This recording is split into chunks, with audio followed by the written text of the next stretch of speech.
Kapatid, gusto mo bang maging pulis? Kung oo, para sa iyo ang video na to kasi ngayong araw naglabas ang NAPOLCOM ng advisory na kung saan pwede na ulit mag-take ng NAPOLCOM exam. Pero teka, dapat alam mo muna ang mga qualifications para maging pulis. Kapatid, una sa lahat, dapat ikaw ay ipinanganak na Pilipino. Pangalawa, ang edad mo ay dapat nasa 21 to 30 years old. Pangatlo, dapat kapag lalaki ka, ang height mo ay 5'2", kapag babae naman ang height mo dapat ay 5 flat. Now, pangapat, importante na ikaw ay graduate ng bachelor's degree, pwedeng criminology, IT, engineering at iba pa. Basta bachelor's degree. At panglima, dapat mayroong kang good moral at wala kang criminal record. Okay? At ito kapatid ang isa sa pinaka-importante. Kailangan mo ng eligibility. Pwede itong civil service, board or bar exam. Pero ang pinaka-recommended para maging pulis ay ang NAPOLCOM PNP entrance exam. Okay. Ngayon alam mo na kapatid yung mga qualifications. Maaring may tanong mo, Sir PT, kailan at paano po mag-take ng exam? Huwag kang mag-alala. Sasagutin ko lahat ng tanong mo sa video na ito kapatid. Now, kapatid, ang NAPOLCOM exam ay ngayong parating na October 19, 2025. Ayon ito sa advisory ng NAPOLCOM. Ngayon, kailan naman pwede mag-register sa exam? Dalawang date yung nakikita mo sa screen. Ngayon ang tanong kapatid, ano yung mga yan? Makinig ka ng mabuti ha. Yung unang date dyan ay para makapag-register online. Yung pangalawa ay para makapagpasa ng requirements. Hindi ko pa din magets. Ano pagkakaiba? Okay, makinig ka ng mabuti ha. Yung una, yung online registration ay para makapag-schedule ng date kung kailan ka pupunta sa NAPOLCOM Regional Office para magpasa ng requirements. Yung pangalawa ay yung date na ikaw ang pipili kung saan, kapatid, kailan ka pupunta doon para magpasa. Okay, malinaw? Now, step by step natin para hindi malabo. Ano? Mas malinaw yon pag step by step. Kapatid, para makapag-take ng exam, ito yung mga step by step. Step 1, kumuha muna tayo ng schedule online para meron ka ng slot. Now, step 2, magpasa ng requirements. At step 3, mag-review. At lastly, step 4, pinaka-importante, mag-top sa exam. Kapatid, step 1 muna tayo, online registration. Okay? O, wag na natin patagalin pa. Ito yung link kung saan ka makakapag-register para makakuha ng slot. I-save mo na agad ito ha, para sa August 18. Tandaan mo, August 18, alas 12 ng tanghali. Now, binuksan mo yung link. Pagdating ng tanghali ng August 18, pagka-open mo ng link, ito ang bubungad sa'yo. Website ng NAPOLCOM yan kung saan ka pwedeng magpa-schedule. Huwag na huwag kang magkakamali. Huwag mong pipindutin yung dilaw. Hindi yan para sa'yo. Yung mga pipindot ng dilaw, alam na nila kung sino sila. Huwag mong problemahin yun. Basta ikaw kapatid ko na nakikinig, dyan ka sa blue. Okay? Kasi civilian ka. Yung blue ang pipindutin mo. Pag pindot mo ng blue, ito lalabas sa'yo. Mag-fill up ka na. Kapatid, make sure na i-double check mo ng maigi ang mga ilalagay mo dyan ha. Iwasan magkamali para wala kang problema. Walang mali sa spelling ng pangalan, yung birthday mo, email mo at mobile number mo. Double check mo ng mabuti. Now, nung nag-fill up ka, mayroon nakalagay dyan, place of registration, tsaka processing date. Kapatid, yung place of registration ay kung anong region mo sa Pilipinas dahil doon ka magpapasa sa pinakamalapit na NAPOLCOM Regional Office sa'yo. Okay? So for example, taga San Pedro ka, piliin mo yung Laguna. Now, yung processing date naman ay kung kailan ka libre or day off, yung araw na makakapunta ka sa NAPOLCOM Regional Office. Mag-ingat ka ha, kasi kung anong araw ang nilagay mo, yun ang araw na dapat magpasa ka ng requirements. Kaya pag-isipan mo ng mabuti, ngayon pa lang, kasi matagal pa naman to, next month pa ang registration, pumili ka ng araw between August 19 to September 19 para walang hassle, di ba? Now, after mo mag-fill up sa mga yan, kapatid, double check mo na ulit mabuti lahat. Pangalan, last name, email, birthday, and everything. Pagkatapos, mag-a-upload ka na ng ID. Pero sandali, Bigyan kita ng tip para walang hassle. Kasi kadalasan yung ID na ina-upload mo puwedeng mag-error sa website. Ganito gawin mo, yung ID mo kapatid bago mo i-upload sa website ng NAPOLCOM, punta ka sa Messenger, i-send mo sa sarili mo. Tapos i-click mo, i-save mo. Ano mangyayari? Ang mangyayari diyan liliit yung picture kasi automatically sa Messenger 'pag nagse-send ka ng picture 'di ba bumababa yung quality? Pinapaliit niya kasi 'yan para hindi magsayang ng data. So ang gawin mo, i-send mo sa Messenger, 'wag ka na gumamit ng converter o kung ano-ano. I-send mo sa Messenger, i-save mo. Yun ngayon, yung picture na galing sa Messenger, ang i-upload mo sa website ng Napolcom para hindi mag-error, okay? Now, kapatid, nakapag-upload ka na ng ID. Ngayon, ang gagawin mo ay magsa-submit na. Pagkapindot mo lang submit, wag mo munang ire-refresh. Wag ka magpipindot ng kahit ano. Kalma ka lang. Hayaan mo lang siya mag-loading. Kasi yung iba, nagkakamali dito sa part na 'to, kasi pindot ng pindot, "Ay ang tagal, ay ang tagal."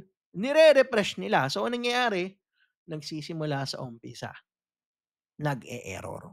Pagkapindot mo ng submit, wala kang ibang gagawin, submit lang, click mo siya ng i-click, submit lang. Now, pagka-click mo ng submit, lalabas 'to. Kapatid, 'pag lumabas 'yan, mag-screenshot ka na agad. Sobrang importante, baka mawala. Sa screenshot mo dapat kita po yung appointment ID, place of registration at processing date. Importanteng-importante 'yan. Kasi 'pag pupunta ka na sa NAPOLCOM Regional Office, 'yan yung titignan nila, okey? So, dapat tama yung appointment ID, registration at processing date mo. Ngayon ang nakikita mo, ang tawag diyan kapatid yung online notice, mamaya importante 'yan. Pero 'pag nag-scroll down ka, sa baba may makalagay diyan, may nakalagay na save print, click mo 'yan. Yang save print na 'yan ay importante kasi, kapatid, ipa-print mo 'yan. Mamaya pumunta ka ng regional office, mahaba pila, nalobat ka, hinanap 'yan sa'yo, ano ipapakita mo? Eh, kapag printed, walang problema, 'di ba, nasa papel.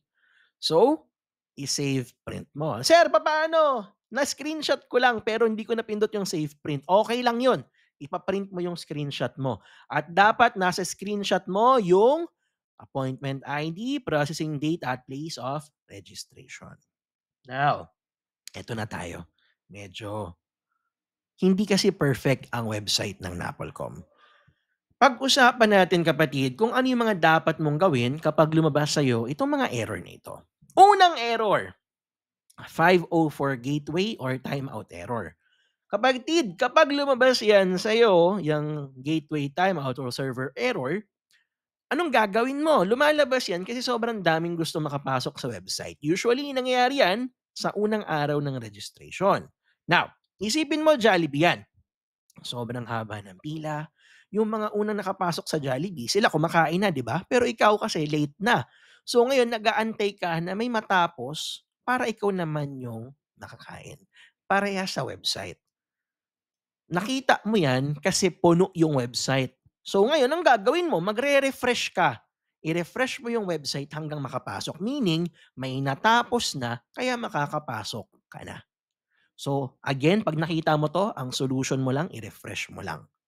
Okay. Now, "Sir, papaano naman 'to? Already in the list." Nangyayari 'to kapatid madalas kapag nag-sign up ka, hindi mo na-save ng maayos, nag-refresh ka ng mali, tapos o kaya hindi mo na screenshot yung online notice mo, kaya nag-try ka ulit.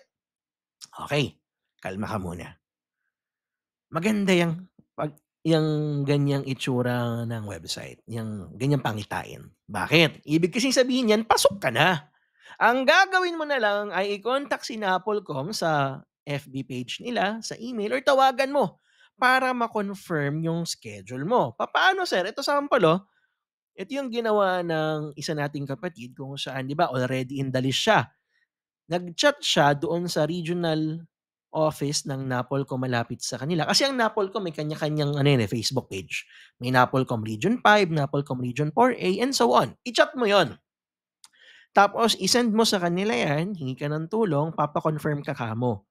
So ganyan ang sasabihin nila sa'yo. Magbibigay sila sa'yo ng confirmation at yun ang ipapakita mo kapag pupunta ka na sa processing day. Okay? So ganun lang po yun ha. Pag already in the list, kontakin mo lang si Napolcom to confirm your schedule. Now, "Sir, papaano naman 'tong error na 'to, sir? Maximum na lahat. Ano gagawin ko?" Okay. Kapag na-reach mo na yung maximum, anong gagawin? Una sa lahat, try mo muna. Kung hindi kaya sa ibang date, kunyari triny mo August 25, wala. Try mo sa 26, 27. Pero, paano sir kung wala na talaga? Kasi triny ko, chineck ko lahat ng date. Wala, 'di talaga ako makapasok, sir. Ang gawin mo, i-refresh mo. Kunwari nagta-try ka mag-register umaga. Mag-register ka ng tanghali o kaya gabi. Kasi kapatid, ano nangyayari? Ina-adjust nila yan. Minsan may mga 2 beses nag-sign up, nabubura yun.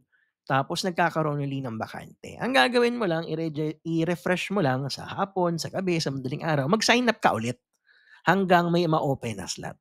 Okay, huwag kang mawawalan ng pag-asa kapag maximum na. Now, "Sir, na-try na ako ng ibang araw, nag-refresh na ako. Araw-araw ako nagre-refresh. Anong gagawin ko?" Oh, eto na 'yon. Ang tawag do'n ay walk-in. Ano yung walk-in, sir? Ito na yung wala kang schedule pero magpapasa ka ng requirements. "Hala, puwede ba 'yun, sir?" Opo. Taon-taon po 'yan nag-o-open si Napolcom ng walk-in schedule. Sir, bakit nagkakaroon ng walk-in? Simple lang, yung iba nag-o-online pero hindi pinupuntahan yung araw nila, yung schedule nila, so nababakante yung mga naunang slot. So nagbibigay sila ng tsansa sa mga nagwo-walk-in, okey? So 'yan po ang solution mo, ha, 'pag maximum examine na. Try ka ng ibang date, i-refresh mo ng ibang oras, ibang araw, or mag-walk-in. Now, kanina nabanggit ko, paano 'pag already in the list na, 'di ba magme-message ka na kay Napolcom. Ito po yung contact details nila. Puwede mo silang i-reach out sa kanilang numbers diyan, puwede ka mag-email, puwede ka mag-chat. Kung may iba pa kang concerns maliban sa already in the list, ito po yung contact details ng Napolcom. Now, kapatid, step 2 na tayo. "Oh, sir ang dami naman niyan, step 1 pa lang pala yun." Opo. So sa step 2 naman, kapatid, kanina sa step 1 kumuha ka ng schedule. Dito sa step 2 magpapasa ka na ng requirements according sa schedule na pinili mo. Ngayon, i-discuss natin ano ba ang mga dapat mo na ihanda na requirements. Ito po 'yon. Malinaw 'yan, ha. Una sa lahat, yung in-screenshot mo kanina, yung online registration notice na pinaprint mo, kailangan mo 'yon. Pangalawa, 2 passport size picture, bigyan kita ng sample mamaya. Pangatlo, isang valid na government ID, national ID, driver's license, postal ID, pwede yan. Now, pang-apat, kailangan mo ng TOR, diploma, or certificate of graduation. Kapatid, isa lang sa tatlo ang kailangan.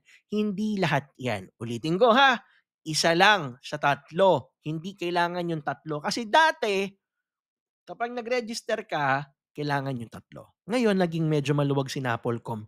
Isa na lang sa tatlo. Now, kapatid, ang kailangan mong dalhin diyan ay original at photocopy kasi ang gagawin nila diyan pagpapantayin ido-double check kung parehas ba yung laman ng photocopy sa original. Tapos kukunin lang nila yung photocopy. Now, pwede naman magdala ka ng certified Xerox copy pero hassle kasi magpa-certify, so mas magandang original photocopy na lang para walang hassle. Tapos, kailangan mo ng legal size envelope at mailing stamp. Ipapakita ko sa'yo mamaya yung sample. Pero kapatid, nabibili yan sa Napolcom Regional Office kung saan ka magfa-file. At huwag mong kakalimutan yung pambayad mo. 400 pesos, ha. Pambayad mo para ikaw ay makapag-register. Okay? So pakita ko sa iyo yung mga sample. Number 1, online registration notice. Huwag mong kakalimutan ipa-print.